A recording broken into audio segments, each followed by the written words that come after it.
Most bankers aren't ready to help you until after their third cup of coffee. But with Central National Bank's after-hours service, you don't have to wait for the bank lobby to open to get help. You can contact us from 6 to 8:30 in the morning or from 5 to 10 in the evening, and we'll connect you to a real, live, local person who can answer questions and fix problems 7 days a week. Bank different. Bank Central. Central National Bank. Member FDIC. This is a Rogue Media Network podcast. Coming up on The Payoff, Leigh Steinberg is probably one of the most notable agents in sports history. But what he wants to talk about is the fact that he's gotten more than a decade sober. He is often credited as the inspiration for the movie Jerry Maguire. He represented 8 number 1 overall NFL draft picks. It's just, the list is unbelievable. And now today he represents probably the best football player on the planet in Pat Mahomes. But in between all that, there was the addiction and the bottoming out. Like a lot of alcoholics, Leigh ended up back at his parents' house drinking vodka around the clock. But then he got sober. And this is a guy that goes to any lengths to get sober. And he still is extremely committed today in the 12-step program. This guy's unbelievable. I can't believe he gave me the time. He actually gave me hope when I was in a halfway house. His story came on HBO Real Sports. He was about 2 years sober, and that's how we start off the conversation. But I was just thrilled to be able to chat with Leigh Steinberg, and this guy is beyond the real deal and beyond inspiring. It's an incredible story. Could definitely be a movie. We cover it all. But first, Kevin Souza.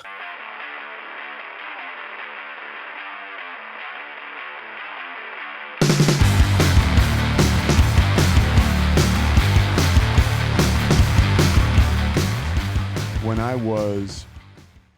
I'd hit bottom, and I was living literally in a halfway house, in a recovery house. So I was sober about a month. And your story with Armin Katayan came on the HBO Real Sports story. And for me at that time, your sobriety and the fact you put yourself out there really charged me up. And so I want to thank you for that. The point of this podcast is talking about sobriety and people like you putting yourself out there, breaking the stigma and making people like me feel like, hey, I can do, if Leigh Steinberg was there, I can do it. I'm happy that helped you. I just have always felt like people suffer in private, they suffer and they're hopeless and helpless and think they're the only one, and the only way to really help other people is to let them know that they're not alone, and there are programs and there can be light at the end of the tunnel. By the way, is it weird for you that Jerry Maguire 25 years ago this December?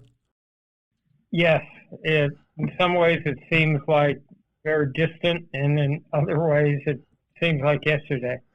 And that's been 25 years of people running up to me in airports and coming to my dinner table, asking me to say 4 words or saying them to me that start with "show me the money." Yeah. Is that something you welcome? If you go out in public,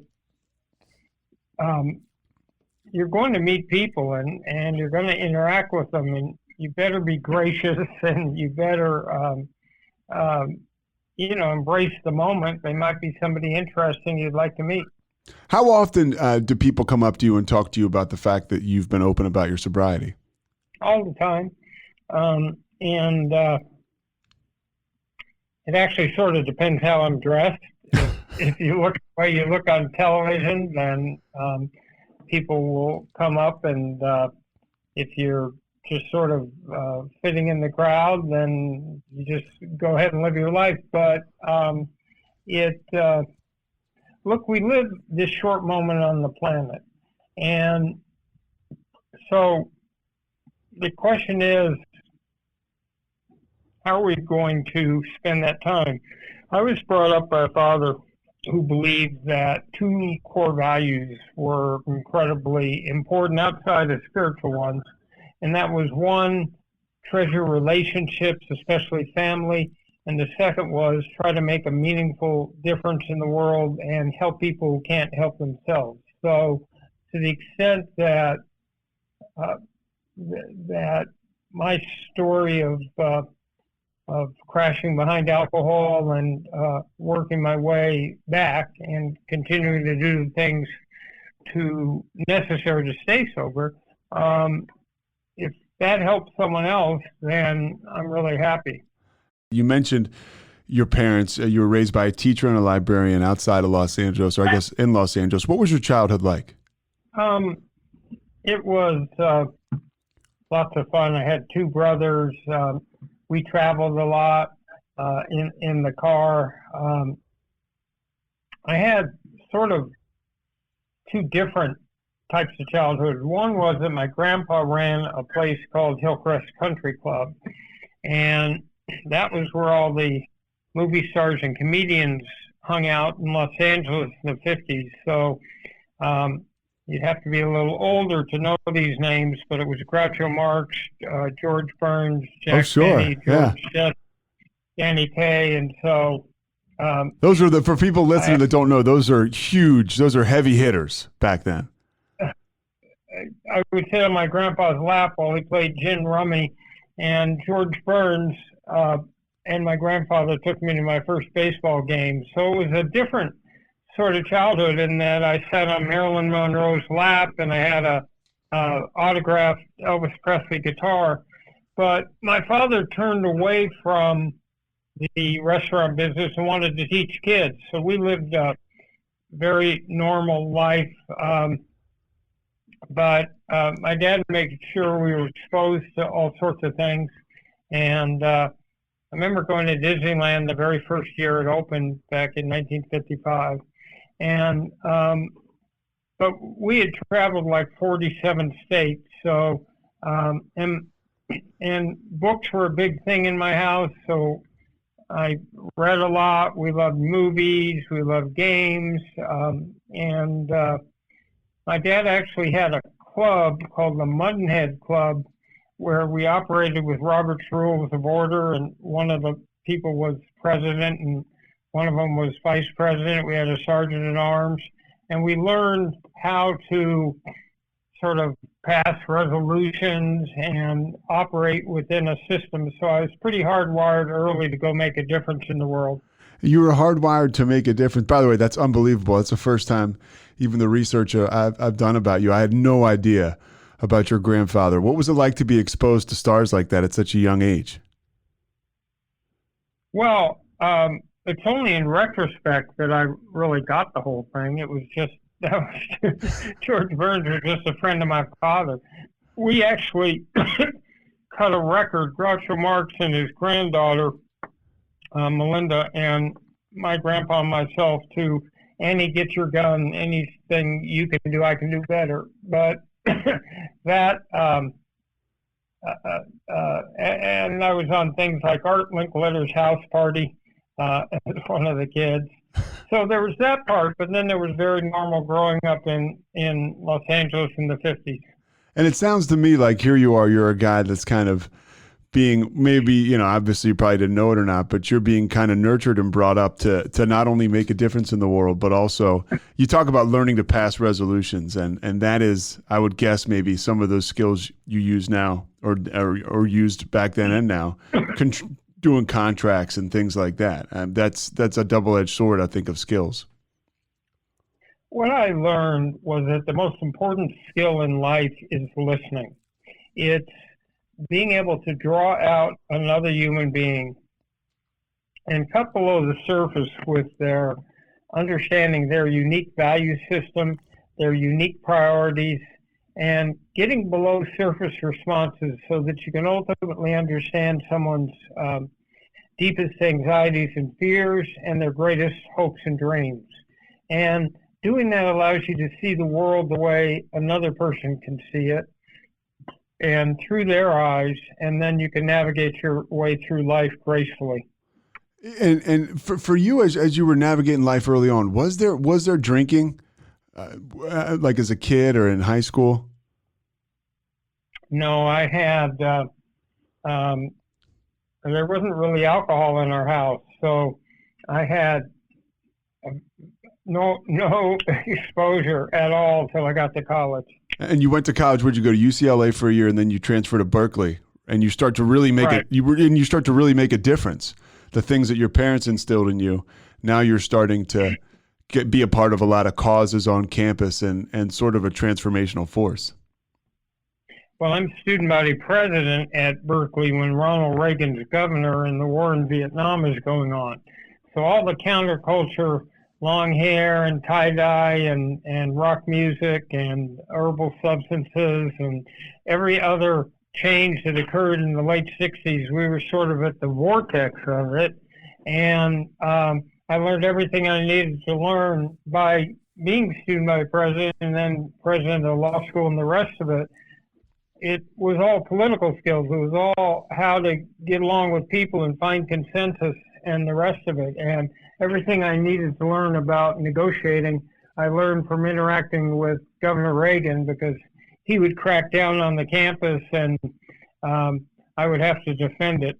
So you would have interaction with Ronald Reagan? I did.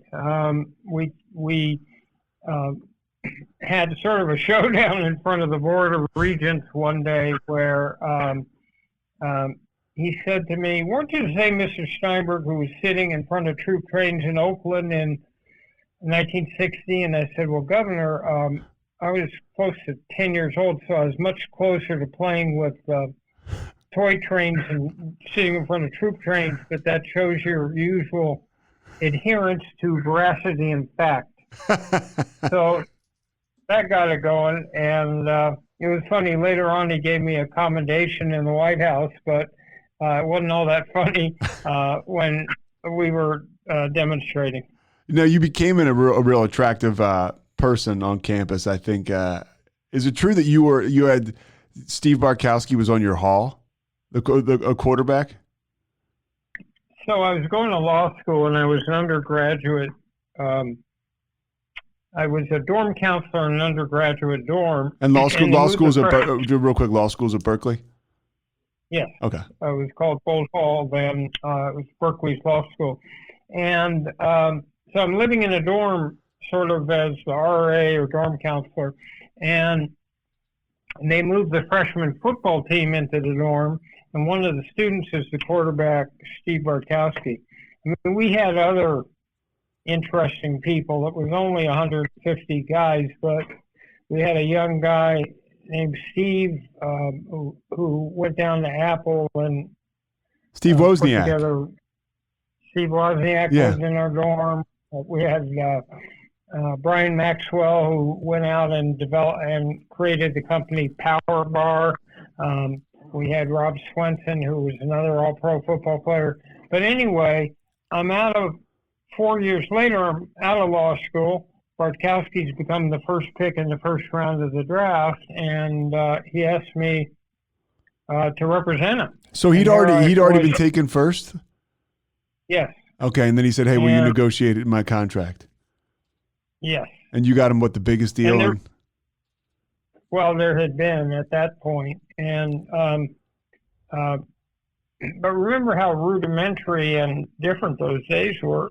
Someone could say, "We don't deal with agents," and a franchise or a general manager could just slam the phone down, and there was no guaranteed right of representation.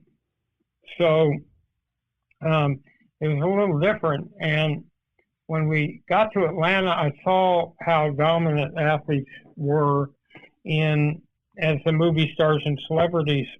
So I thought, well, if they would go back to and retrace their roots to the high school community that helped shape them, set up a scholarship fund, Boys or Girls Club, if they would then go on to the college and perhaps set up a scholarship like Steve Young did at BYU, or Warren Moon at Washington, or Troy Aikman at UCLA, or Edgerrin James at Miami, they could bond with those alums and maybe find mentors, but they'd stay close to that community. And then at the pro level, we challenged each of them to find some cause in their life they'd like to tackle.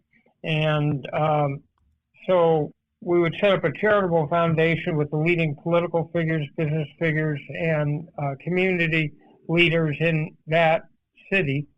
And there were programs like Warwick Dunn, the former running back of Atlanta, who put the 175th single mother and her family recently into the first home they'll ever own by making the down payment and having Home Depot, outfit it.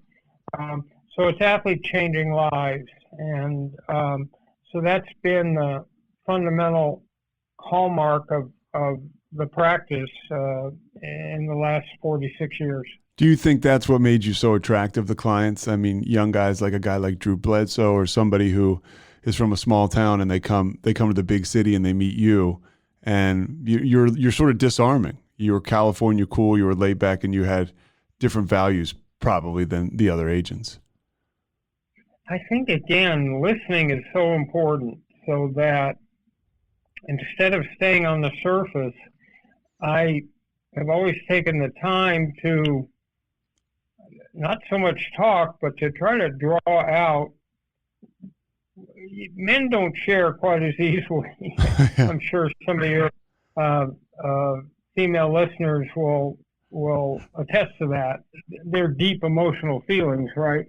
So you have to draw it out and put together, represent a player holistically, where you really get him or her and lay out something that stretches from being a role model to path to the draft to a first contract to a long career, hopefully to the Hall of Fame, and then on into second career. So preparing them for whether it's business or coaching or media, but it's dealing with the whole person and seeing all the ways you can enhance their life. Well, your life starts to get enhanced because you really kind of explode as an agent when you get Steve Young and you get him a huge deal in the USFL. Was that heady stuff for you as a young man? You were what, in your late 20s, early 30s? Well, it's having been student vice president of Berkeley was about as public and high profile. It's hard to relate to those times. Walter Cronkite used to start the evening news from Berkeley, California, from Ann Arbor, Michigan, from Madison, Wisconsin, from Columbia, New York. The campuses are aflame.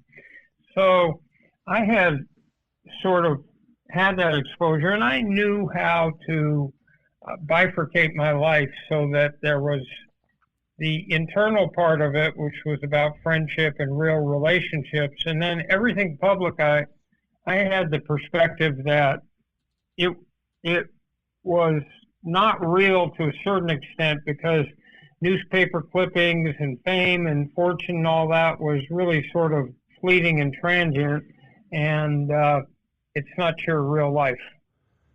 And you were able to hang on to what was real. And then as your career progressed, I guess alcohol started to come into play. I guess it was down the road, really. It came late because I was one beer Steinberg, and sort of joked about because I would drink a half a beer and start to get a little buzz, and I'd back off, and it wasn't. And remember, we were also a generation that had a close acquaintainship with herbal substances, right? Yeah, well, I get the drift. Yeah. It was not a big deal, and I wanted to be functional, so I didn't want to lose control.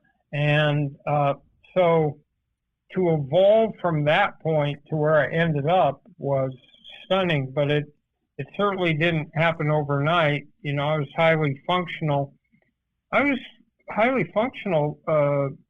Till the end at work. I just was missing days, and but at that point in my life,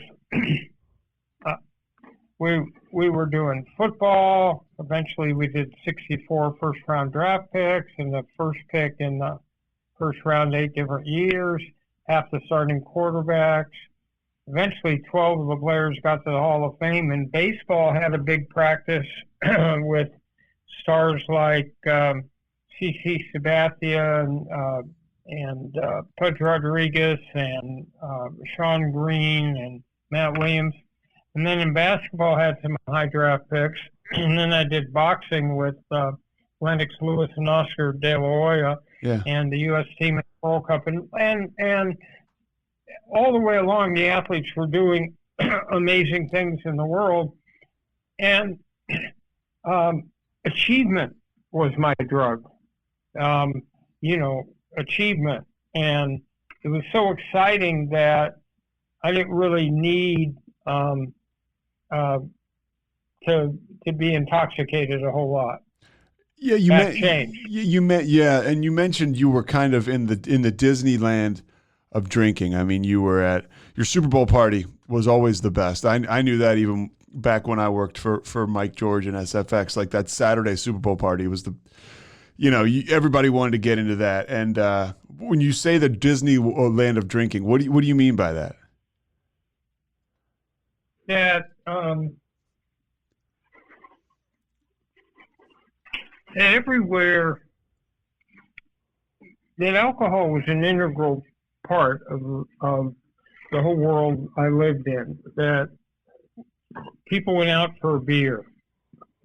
There were endless amounts of banquets, endless amounts of events, and generally they'd have top drawer alcohol everywhere, and people would get drunk and then they'd laugh about it the next morning. And so you walk into the commissioner's party, there's like a big ice sculpture with vodka going down it, right? There's when you walked into the commissioner's party, they would hand you a drink. As you walked in with scantily clad waitresses giving you drinks, everybody drank. And it was just a normal part of it. Remember that marijuana was against the law, but alcohol was legal. Yeah. And so early on, I realized I didn't have a ton of alcohol tolerance, and would start to get buzzed with the first drink. So, I had the normal experiences where, well, I'd get drunk but wake up the next morning highly functional. And that whole pattern didn't change until much later. When did it start to become an issue? I mean, you've got this roster of clients. It's a who's who of the NFL. And so I got to believe that's sort of empowering. And I got to believe it's probably easier to shake off a hangover when you're going and closing a deal for Troy Aikman as opposed to the guy who's living under the bridge. But when did it really start to evolve? There came a period where I started to feel powerless. My two sons were diagnosed with an eye disease called retinitis pigmentosa, which starts with night blindness and leads to narrowing of the visual field. And when I was drinking a little bit late at night when my marriage wasn't going that well. But that would be at 10 or 11. I wouldn't spend, and I never drank during the day. But that happened. My father died a long death from cancer, which he had been a rock in my life. And we lost a house to mold. We live in a beach city, Newport Beach, and we had to knock it to the ground. And eventually I felt like Gulliver, tethered down by Lilliputian. Gulliver's Travels? Okay, yeah. Right, with them sticking their little forks in me. I felt like I didn't have the capacity to protect my kids. My marriage was starting to break up, and I turned to alcohol. And I started drinking every night, But it was still manageable until I broke up with my wife, and I went in 2006 into my first apartment I'd had like in years. And all of a sudden there wasn't a structure around me. So there was nothing. I found out it was actually legal to do a very strange thing. It was legal to drink alcohol while the sun was still out. And which was not something, I had done. And so all of a sudden, living on my own, depressed and all the rest of it, 2006, 7, 8, 9, and 10 became years in which I was struggling. And I tried to go to some rehabs, and I would master the knowledge about the dysfunctional brain, and I would understand brain chemistry, dysfunctional family, all of it, except I couldn't stop drinking. And were you trying to stop when you went to those rehabs? Were you trying to stop, or were you just kind of trying to put a plug in the jug for a little bit? In retrospect, I was a really good student and very enthusiastic, when I was in rehab. But whatever my internal problem was, I just wasn't getting the fact that I was actually an alcoholic. I wasn't getting the fact that my brain had changed in a way that made me unable to stop after I had the first drink, and that I was in the control of alcohol. We'll get back to this conversation in a second, but right now, a word from our sponsors.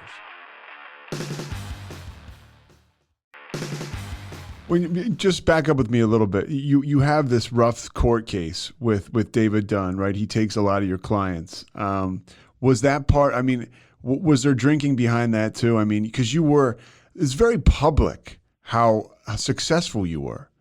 You can't say it enough. The funny thing is, when my pattern was different, when times were tough, like when people left our firm and the rest of it, then I toughened up. But it was in the aftermath of that. I had these core values, and I tried to run a business like that, and all of a sudden, I'm involved with betrayal and with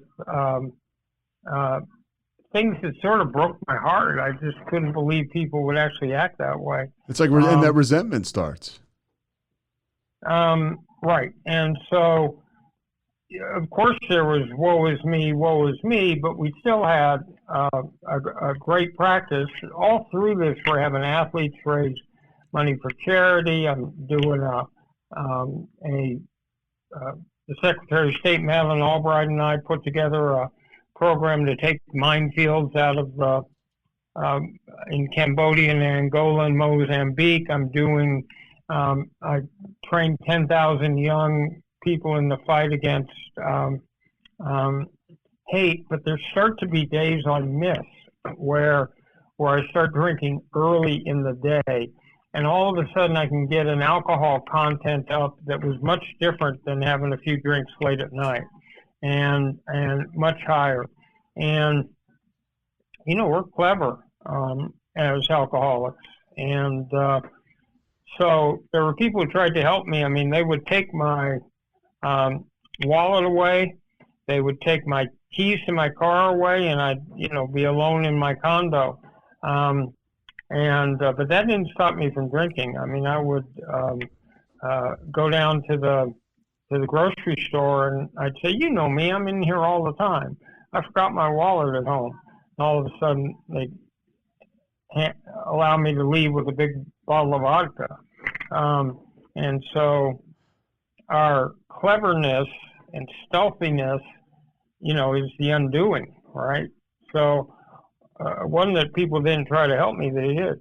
When you you had so many players that you represented in so many different sports and walks of life, Did you ever have, and I'm not asking for names, but I got to assume there were people who bottomed out due to drugs and alcohol, and there had to be a plan that I would think you would probably institute because you were probably as close to these guys or girls as anybody.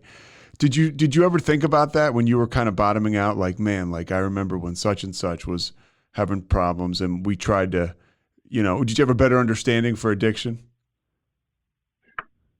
I understood it, but it was like I didn't understand how transformed my own brain had become. So yes, I understood it. Look, I went to some of the best rehabs in the country. I went to one that was $10,000 a day and was near Harvard and was the most sophisticated deal there was.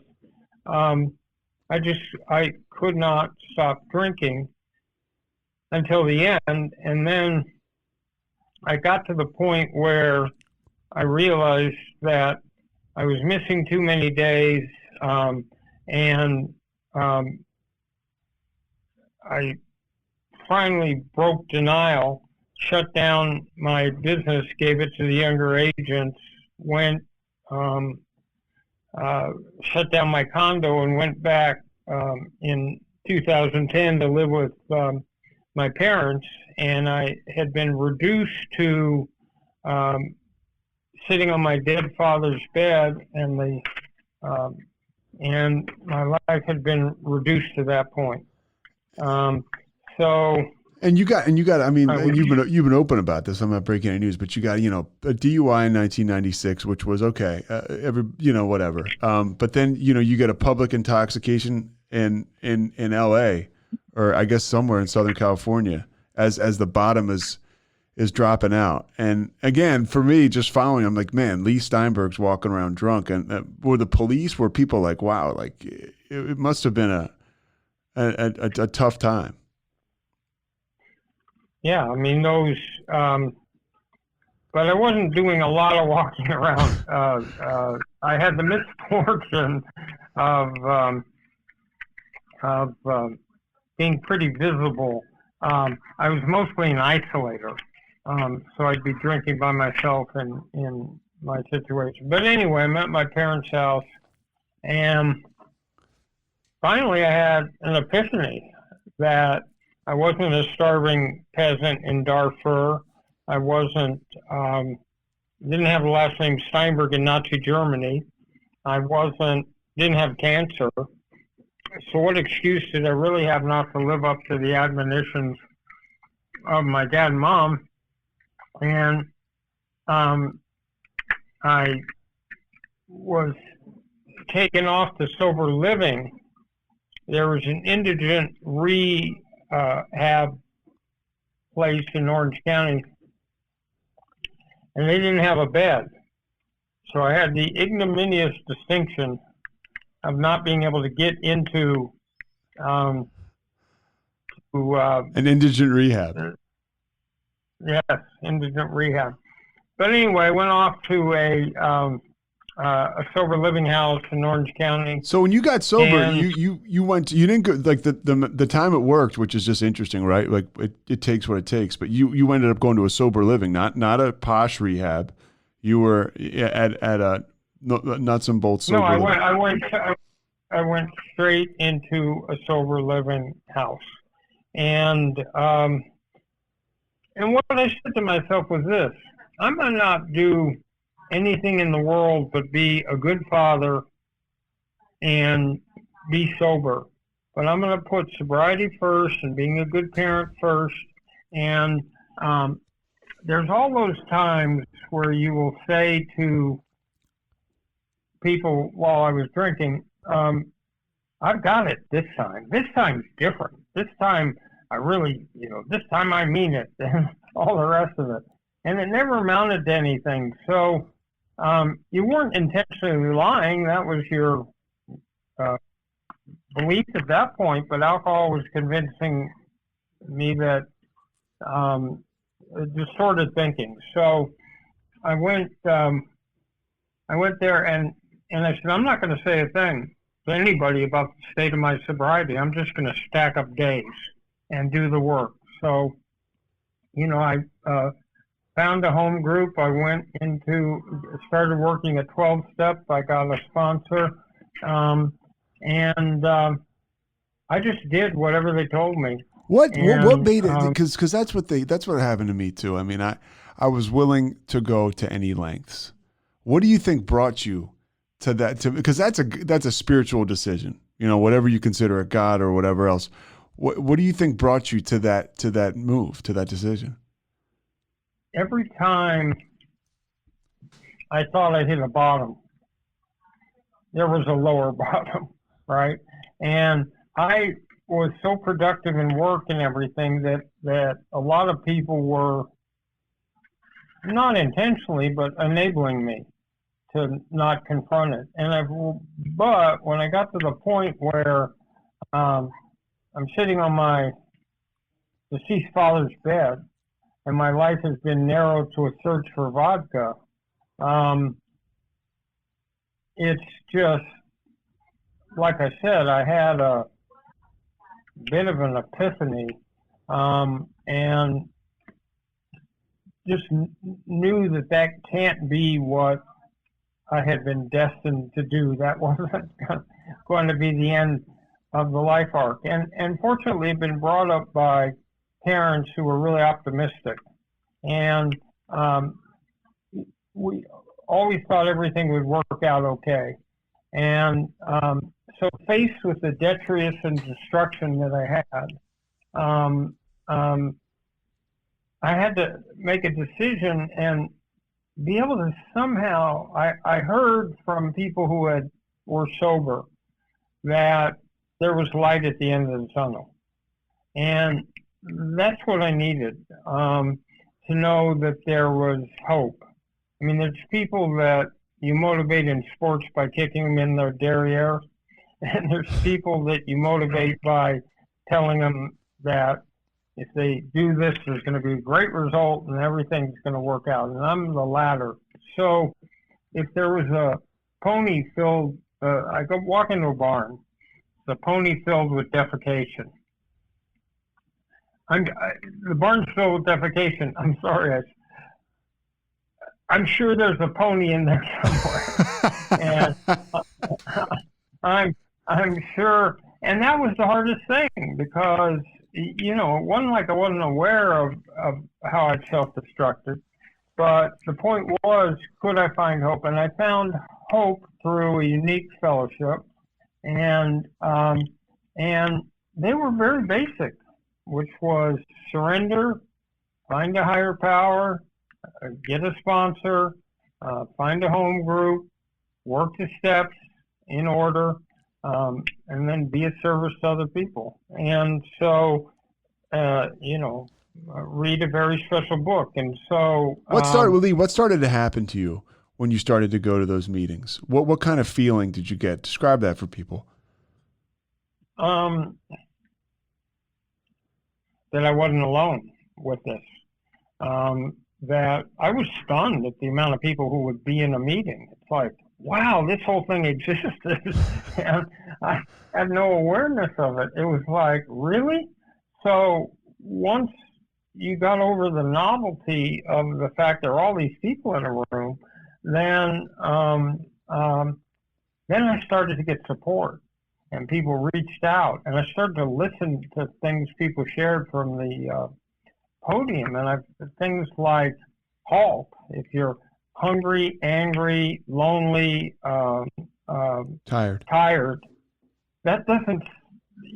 The logical response to those things isn't drinking. And I think the most powerful thing I saw was people who had lost children, who were suffering from cancer, who had all these problems that objectively were so much worse than what I had dealt with. And they didn't drink over it. In other words, those things about my kids and my father and the rest of them, I saw those kinds of experiences happening to other people all the time. But they had found a way of life where they didn't have to zone out. They didn't have to let powerlessness govern. They had found a simple program to deal with it, and it inspired me. And I felt, a sense of closeness. And I didn't have a lot of money then, and so people would take me to lunch, or they would do different things, and there was a lot of kindness and a real sense of community. And I'd always been involved in organizations and community groups, and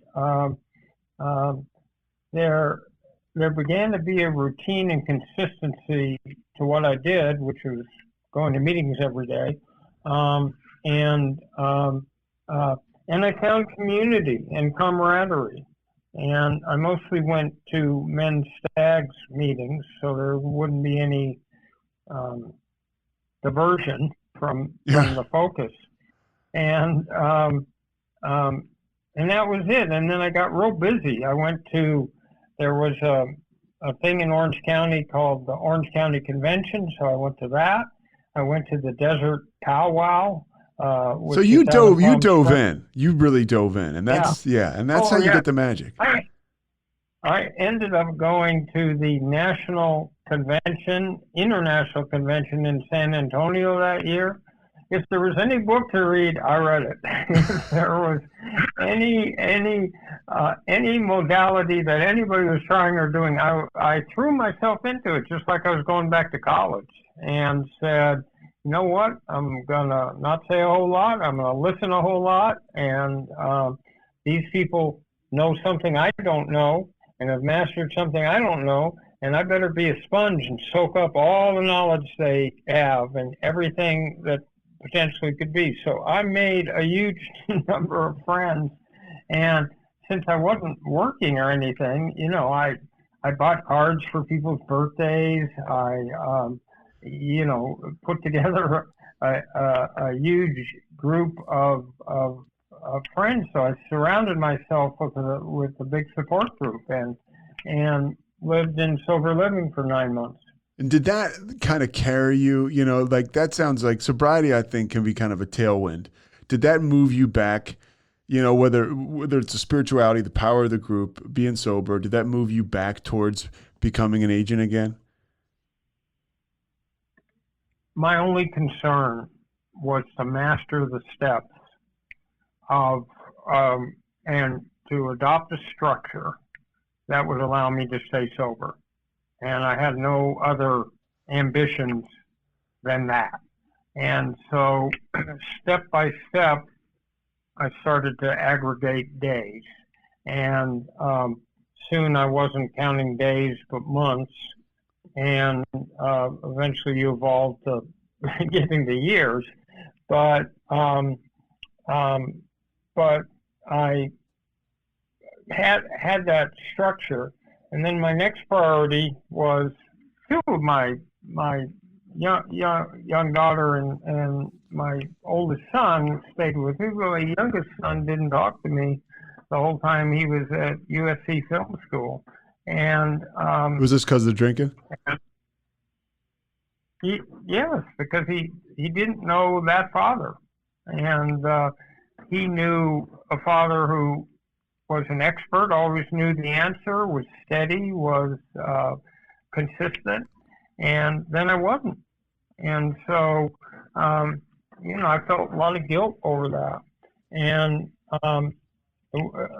so that was really key to me. So I just worked on that. And then when I got 2 or 3 years into it, I started thinking, and I didn't want to go back in the world and fail again. I didn't want to start to build relationships and do those things if I didn't have a firm handle on, I always think of myself as a bun in the oven. I'm cooking. I'll probably be cooking till I die. So I'm not a finished product, but at least I have a skill set that enables me to function.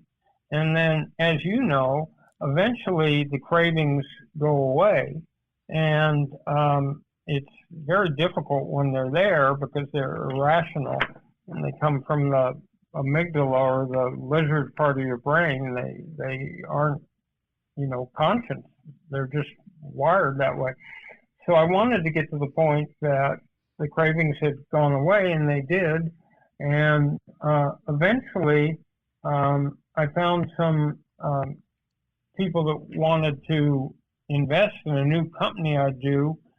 They happened to be a group of oil men in Houston, and in late 2013, we put together a new company. And I knew I'd face all sorts of challenges, and you have to be realistic with yourself. So I thought through, well, you couldn't stay sober. How do we know you'll stay sober? I thought through, well, you didn't do a good job managing your own money. How can you do a great job for us? I thought through,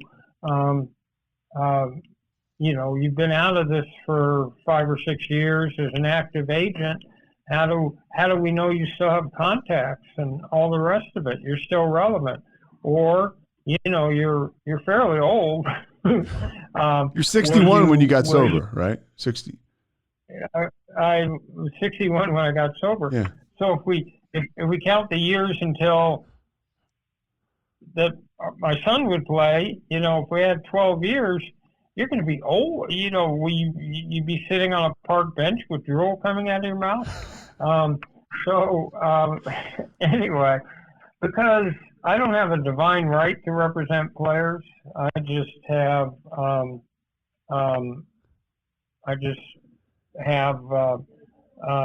to be in that position. So parents have the right to ask whatever questions they did. But anyway, so we got started in 2014, and I got an office and I got some staff, and eventually I was joined by a younger lawyer named Chris Cabot, and then my son joined on. And the big breakthrough was in 2016, where we signed a first-round quarterback from Memphis named Paxton Lynch, who was the pick of the Denver Broncos. And I read about that. I read about that, Leigh, and he talks about he was so open about you and the connection he had with you, and how you presented to him, hey, here's my backstory, here's the deal. And did you find that that work in 12 steps kind of enables you to do that to people?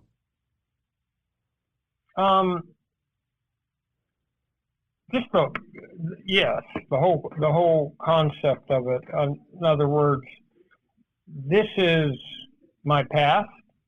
This is what I did to myself.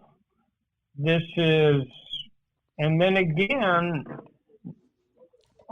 only talked about the years. Didn't make any representations as to the fact I can guarantee you that I'll stay sober or anything. It just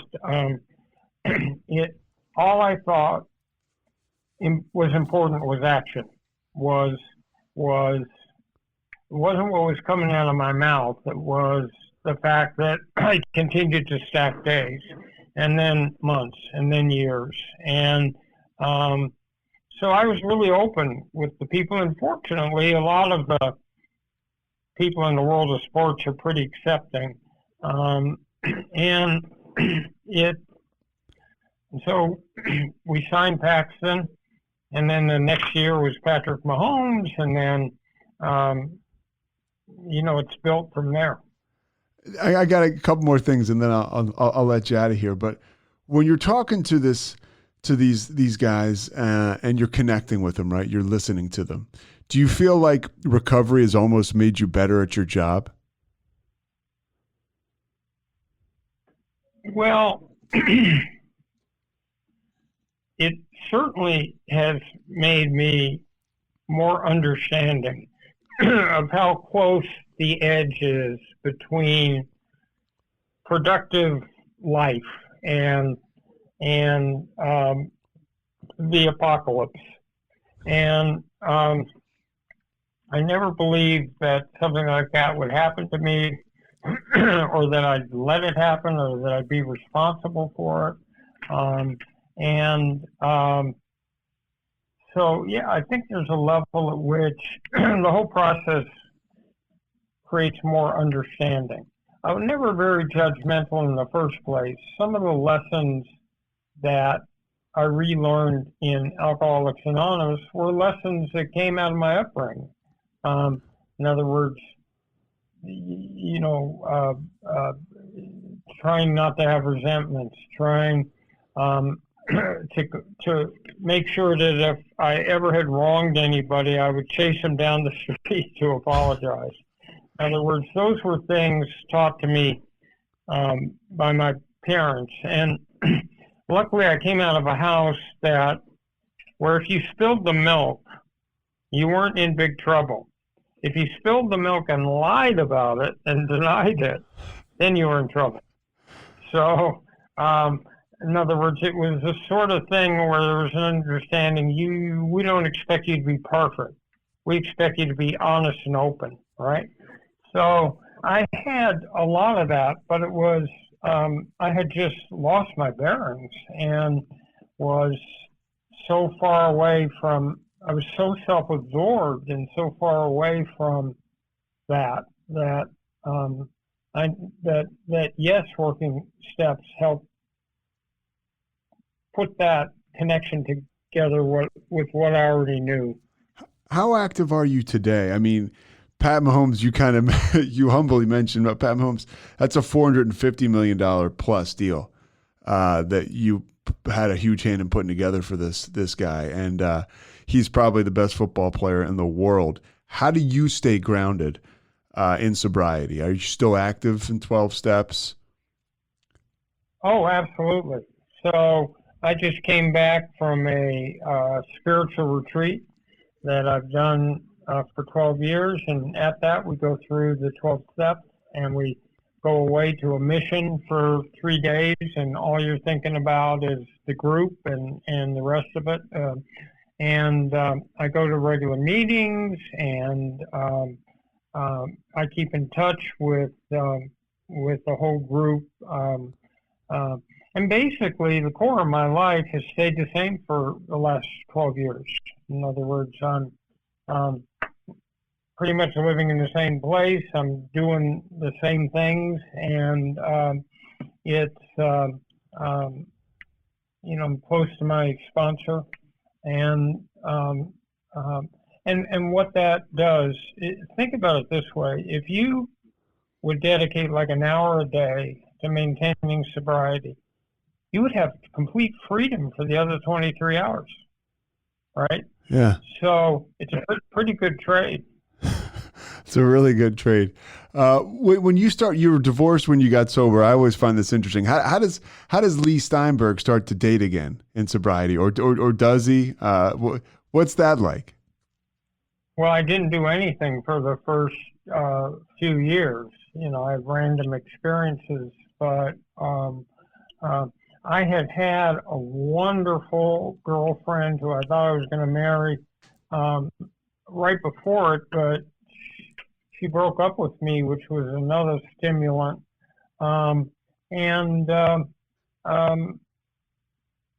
Using the same skills, listening a lot. Someone once told me, if you want to stay married or stay in a relationship, when you get home, ask your girlfriend or wife or what their day was like, and then just sit and listen. And don't try to fix everything, and don't try to respond to everything. Just listen, because people want to be heard.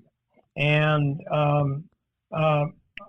clearly, I'm much, much better at relationships than I was. What do you tell people that come in to meetings and can't get a day, and let's say they ask you, hey, how do you do it? What do you tell them? I told them that I set the Guinness Book of Records for most relapses, and so I understand, and that every day is a new day, and you have a chance to get it right or get better every day. So don't, focus on the failures or put them together that you are a failure. You have a changed brain, and you are not in control of that anymore, but there is a solution. And so just a lot of love and compassion and, understanding that all of us who have this disease have a commonality, and my responsibility is to help people who are still struggling.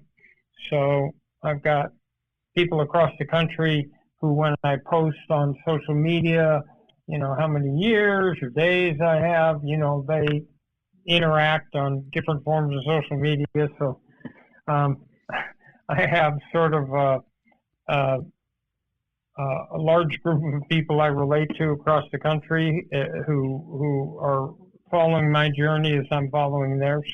Yeah, I'm one of them. I mean, I love when you say, and I stole your line. You would post, hey, 10 years on the sunny side of the street. I was like, I like that. And that's it. That's what I tell people too, because it really is the sunny side of the street. It's good living. Right. And you want to be, somewhat subtle, and people who get what that is will be helped by it. And people who don't, well, they don't need the help. What are you doing with Steinberg Sports as far as with the name, image, and likeness? Where do you see that going? I think it's revolutionizing the way players are compensated. We signed the quarterback Spencer Rattler from Oklahoma, who for name, image, and likeness, who I think is as talented a quarterback as there is, and someone named Malik Willis from Liberty. Sure. And so basically you're branding and marketing, and then you're taking a look at what revenue you can accrue, but there's a balance because there's a balance to not creating so much pressure on a young man. Like the quarterback at Alabama has not even played it down yet, and he's already got $1 million worth of deals. Yeah, that's a lot of pressure if you go out and you flop in a couple games. Now the first time you throw an interception, are people going to boo? So, you have to make sure that the engine that pulls the train is success, as a student and on the athletic field, so you don't expose someone to ridicule.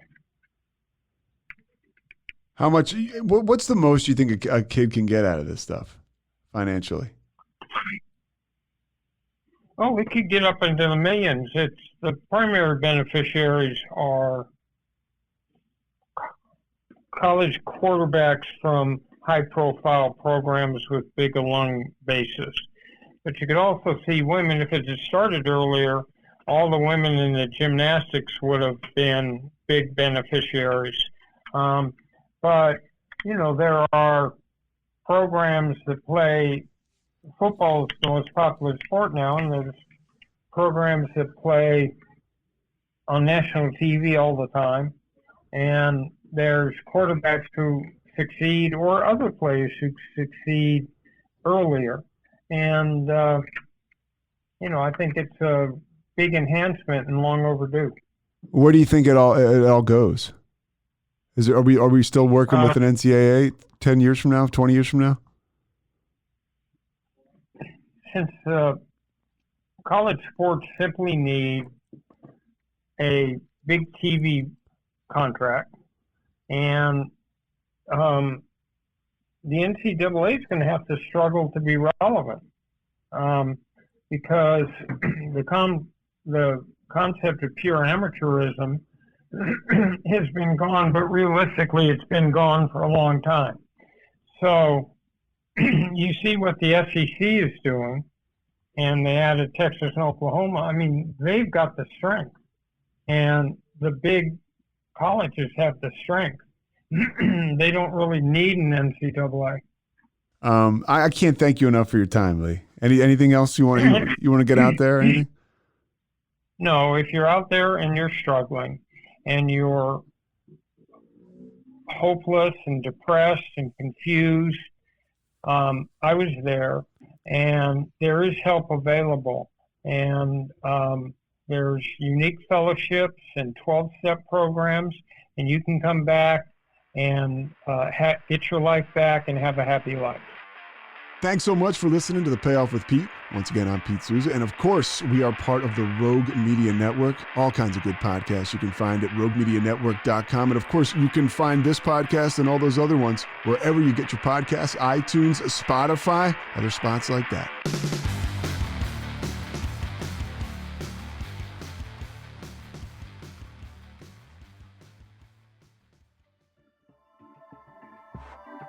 This has been a Rogue Media Network production.